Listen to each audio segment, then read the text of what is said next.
ಗಿಡ ನೆಡ್ತಾರೆ, ಗಿಡ ನೆಟ್ಟ ಮೇಲೆ ಜುರಾಸಿಕ್ ಪಾರ್ಕ್ನ ಮನೆ ಮುಂದೆನೇ ತಂದಿಡ್ತಾರೆ. ಆವಾಗ 2 ಸಿಚುವೇಶನ್ ಬರುತ್ತೆ. ಮೊದಲನೇದು, ನಮ್ಮ ಮನೆಗೆ ಯಾರಾದರೂ ಬಂದು ಗಿಡ ಕೇಳಿದ್ರೆ, ಅಯ್ಯೋ ಈ ಹೊಲರಂಡೆ ಅಂತ ಕರು ಬತ್ತಾಳಿನ, ಸರ್ಗೆಲ್ ತೆಗೆದು ಗೇಟ್ ದಾಟ ಹಂಗಿಲ್ಲ, ಗಿಡದ ಮೇಲೆ ಕೈ ಆಡಿಸ್ತಾನೇ ಬತ್ತಾಳೆ, ಇನ್ಮೇಲೆ ಆ ಗಿಡ ಬದುಕೋದಿಲ್ಲ ಬಿಡು, ಇವಳು ಕಣ್ಣಿಗೆ ಬಿದ್ದವೆ ಅಂಥದ್ದು ಸರಿ ಇರೋದಿಲ್ಲ, ಇವಳು ಕಣ್ಣಿಗೆ ಮಣ್ಣು ಹಾಕೋಕ್ಕೆ ನೋಡ ಆ ಗಿಡನ ಈಗಲೇ ಬಾಡಕ್ಕೆ ಹಿಡಿತು, ಇವಳು ಕಣ್ಣಿಗೆ ವಾರ್ಲೆ ಹತ್ತಕ್ಕೆ ದೊರಿದ್ರದಳು. ಇನ್ನೊಂದು ಸಿಚುವೇಶನ್ ಏನು ಅಂದರೆ, ಯಾವುದೋ ದನನೋ ಕುರಿನೋ ಬಂದು ಆ ಗಿಡ ತಿಂತು ಅಂದರೆ, ಅಯ್ಯಯ್ಯಯ್ಯೋ ಯಾವ ಮುಂಡೆ ಗಂಡನ ದನ ಕರೆವು ಹಾಳಾಗಿ ಹೋಗೋಕ್ಕೆ, ಒಂದು ಸಂತ ನರಿಯೋಕ್ಕೆ, ಯಾವೊಂದು ಮನೆವೇ ಕಣ್ಣಿಗೆ ಬೆಂಕಿ ಬಿದ್ದು ಹೋಗೋಕ್ಕೆ, ಯಾವ ಮುಂಡೆ ಗಂಡನವೇವು ನನ್ನ ಬಂಗಾರದಂಥ ಗಿಡ ತಿಂದ್ಬಿಡ್ತಲ್ಲೇ, ಅಯ್ಯೋ ದೇವ್ರೇ, ಗನ ಕಟ್ಟಕ್ಕಾಗೋದಿಲ್ಲ ಸಾಕಾಗೋದಿಲ್ಲ ಅಂದರೆ ಎಂತಕ್ಕೆ ತಂದ್ಕೊತ. ಇನ್ನೂ ಬೇರೆ ಬೇರೆ ಸಂಸ್ಕೃತ ಪದಗಳು ಈ ಬೈಯೋ ಟೈಮಲ್ಲಿ ಬರುತ್ತೆ.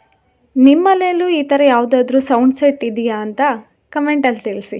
Thank you for your support. ನಾನು ನಿಮ್ಮ ಮಲೆನಾಡಿನ ಅತ್ಕೆಮ್ಮ.